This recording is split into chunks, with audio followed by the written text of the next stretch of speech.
Hello aspirants, स्वागत है आप सबका स्टडी केम कैंपस में। तो चलिए बिना समय को गवाए एक और प्रैक्टिस सेट के साथ प्रैक्टिस कर लेते हैं कुछ इम्पॉर्टेंट पास्ट ईयर क्वेश्चंस। अगर आप एसएससी जीडी एग्ज़ाम्स की तैयारी कर रहे हैं तो आपके लिए ये प्रैक्टिस सेट बहुत ही इम्पॉर्टेंट है। और वैसे भी अगर आप किसी भी कॉम्पिटिटिव एग्ज़ाम्स की तैयारी कर रहे हैं तो ये सारे क्वेश्चन से आप कुछ ना कुछ ज़रूर सीखेंगे और अपने प्रिपरेशन पे वैल्यू एडिशन कर पाएंगे। तो बने रहिए कुछ मिनटों तक मेरे साथ और सीख लीजिए कुछ इम्पॉर्टेंट चीज़ें। सबसे पहले इंस्ट्रक्शन को पढ़ेंगे। Select the incorrectly spelled word from the given sentence.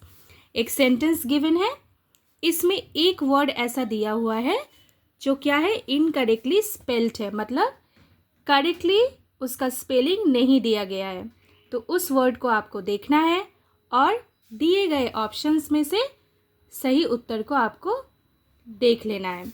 The patient was conscious after the surgery. ये इनकरेक्टली स्पेल्ड वर्ड है। Okay, how this is incorrectly spelled word? जब हम लोग सर्जरी बोलते हैं तो हम लोग उसका स्पेलिंग ये बनाते हैं। देखो, अगर हम लोग कॉमन टर्म में सर्जरी क्या है ये बताए तो सर्जरी का मतलब तो यही है, ऑपरेशन। एक ये ऑपरेशन है सर्जरी का मतलब। अब सर्जरी हम लोग क्यों करते हैं? अगर कोई डिजीज़ है बॉडी में तो उसको डिस्कवर करने के लिए सर्जरी कर सकते हैं, या फिर किसी डिजीज़ को रिपेयर ठीक करने के लिए भी हम लोग सर्जरी करते हैं, राइट? तो सर्जरी का स्पेलिंग क्या है? देखो, SUR, surgery, surgery, this is the spelling. Okay, so देखो ये स्पेलिंग यहाँ पे गलत दिया हुआ है। So this one is the wrongly spelled word, क्योंकि कॉन्शियस वर्ड तो बिल्कुल सही है, पेशेंट स्पेलिंग भी सही है, आफ्टर स्पेलिंग भी सही है, लेकिन इस स्पेलिंग को गलत दे दिया गया, तो ये हमारा ऑप्शन बनेगा। अब इस वर्कशीट में क्या है, इस प्रैक्टिस सेट नंबर 4 में आपको एक पैसेज भी मिलेगा और इस पैसेज को आंसर करते करते हम लोग कुछ टिप्स एंड टेक्निक सीख लेंगे कि कैसे पैसेज को केयरफुली रीड करके मोस्ट अप्रोप्रिएट वर्ड को हम लोग चूज कर सकते हैं। चलिए give a quick revision. It was easy for me to find out.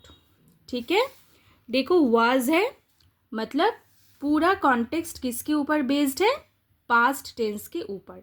ठीक है, it was easy for me to find out. अब कुछ खोज, फाइंड आउट मतलब क्या? कुछ खोज करना, ठीक है ना? तो इसको लेके ये पैसेज स्टार्ट हो रही है। एंड आई डिड इट सून, बहुत जल्दी मैंने खोज भी लिया। डिड इट सून, अब देखो यहाँ पे भी एक आउट है, तो यहाँ पे क्या होना चाहिए? ठीक है, चलो क्विकली ऑप्शन को देख लेते हैं। फाइंड है, डिस्कवर है, डिटेक्ट है और गेज है। ठीक है, गेज का मतलब क्या है? जब आप किसी चीज़ को क्लोजली देखते हैं, ठीक है ना। डिटेक्ट मतलब, आप बताइए डिटेक्ट मतलब क्या है? डिटेक्ट मतलब आप किसी चीज़ को देख के खोज कर रहे हैं। डिस्कवर मतलब जब आपने ऑब्जर्वेशन करके पहली बार किसी चीज़ को देखा है तो उसे हम लोग डिस्कवर करते हैं। यहाँ पे आउट है तो यहाँ पे करेक्ट उत्तर क्या होगा? Find out. और वैसे भी इसका क्लू तो हमें यहीं पे दिया हुआ है। Clear? So the correct word is find out. Clear? चलो moving to the next question. It was easy for me to find out and I did soon find out that Drummle had begun to follow her. Drummle had begun to follow her, ये इसको follow कर रहे हैं। Dash, अब Drummle had begun to follow her, यहाँ पे एक word हमको यूज़ करना है। ऑप्शन के साथ देख लेते हैं यहाँ पे कौन सा वर्ड अप्रोप्रिएट जाएगा। Form, sharpen, closely, intended. अब देखो, हैड बिगन टू फॉलो, यहाँ पे एक वर्ड है फॉलो। ठीक है, अब इस फॉलो को, अब ये फॉलो कैसे हो रहा है? How it is being done, कैसे हो रहा है?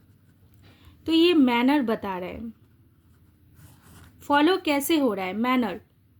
तो यहाँ पे क्या होगा, देखो ये एक एडवर्ब है, ठीक है। How the work is done ये बताता है। यहाँ पे कौन सा वर्क है, फॉलो करना, राइट। इसीलिए हम लोग क्लोजली इसका सही उत्तर मान रहे हैं, ठीक है। कैसे फॉलो किया गया, क्लोजली, बहुत माइन्यूटली, ठीक है ना, बारीकी से। Okay, how she has been followed, how she has been followed closely, ठीक है। समझ में आ रहा है। देखो, अगर आप किसी पॉइंट को चूज़ करते हो, किसी ऑप्शन को चूज़ करते हैं ड्यूरिंग योर एग्जामिनेशन, तो आपके माइंड पे ये कॉन्फिडेंस होना ज़रूरी है कि मैंने जो आंसर को सिलेक्ट करा वो बिल्कुल सपोर्टिव रीज़न के साथ सही है। क्लियर। अब देखो, and that she allowed him to do it, इन्होंने इनको अलाउ भी करा कि वो उसको फॉलो करे। क्लियर। चलो यहाँ तक क्लियर हो गया। ए डैश वाइल, ठीक है। अब जब वाइल बात आती है ना, वाइल मतलब एक मोमेंट के बारे में बोला जाता है। वाइल का क्या मतलब है, एक मोमेंट के बारे में बोला जाता है। क्लियर। तो इसी वजह से यहाँ पे देखो लिटिल होगा इसका answer. A little while and he was always in dash of her. तो यहाँ पे एक ऐसा अप्रोप्रिएट वर्ड होना चाहिए जो इसके साथ सूट करे इस कार्य को, ठीक है। देखो, a little while and he was always in dash of her, मतलब ये बंदा हमेशा इसी के खोज में रहता है, ठीक है। चलो देख लेते हैं। यहाँ पे 4 ऑप्शन है, परसूट, क्वेस्ट, सीकिंग एंड पिड्यूजल। तो यहाँ पे अप्रोप्रिएट वर्ड क्या जाएगा, परसूट, ठीक है।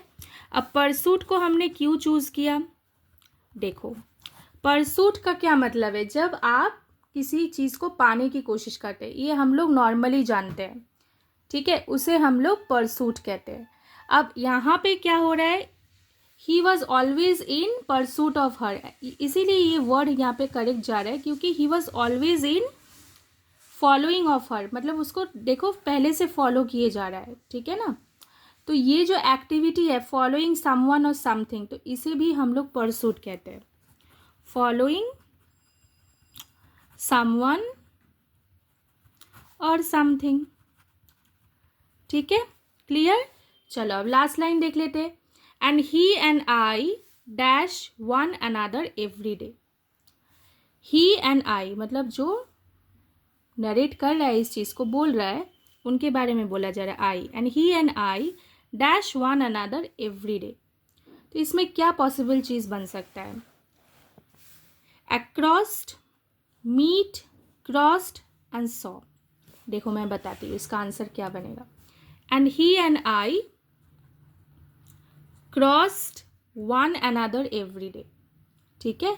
क्रॉस्ड क्यों बना, क्रॉस्ड क्यों बना मैम, यहाँ पे मीट भी बन सकता था, मीट क्यों नहीं बना, मीट इसलिए नहीं बना because when you meet someone, when you meet someone it is always intended, मतलब आपने वो सोच के रखा था, तभी तो आप किसी बंदे से मीट करने गए, है ना। You are coming face to face someone, कब, जब आपने ऑलरेडी सोच रखा है कि भाई उस बंदे से मुझे मिलना है। लेकिन यहाँ पे क्रॉस्ड इसलिए होता है कि देखो उस ओर या फिर उस रास्ते पे वो एक दूसरे के सामने आते हैं, ठीक है। ऐसा नहीं कि एक दूसरे के सामने ही वो आना चाहते हैं, लेकिन आ जाते हैं, इसलिए क्रॉस्ड वन अनदर हो रहा है। क्लियर, आपको समझ में आ रहा है। तो जहाँ जहाँ आपको स्क्रीनशॉट लेने की ज़रूरत है आप ले लीजिए, कोई प्रॉब्लम नहीं है, लेकिन चीज़ों को ज़रूर सुनिए, क्योंकि सुनने से वो चीज़ आपको लॉन्गर ड्यूरेशन तक याद रहती है, ठीक है ना। ऐसा नहीं कि आप इसको स्किप कर करके देख लेंगे, देख सकते हैं, दैट इज़ योर चॉइस, लेकिन आपको अगर वैल्यू ऐड करना है तो उसको समझिए पहले, ठीक है ना, उसके बाद नोट बना लीजिए। ऐसे और प्रैक्टिस सेट पाने के लिए, एक्सप्लेनेशन पाने के लिए अगर आप इस चैनल पे नए हैं तो इस चैनल को ज़रूर सब्सक्राइब करिए। अच्छे से पढ़िए, मन लगा के पढ़िए। Stay fit and fine, positive, take care, thank you.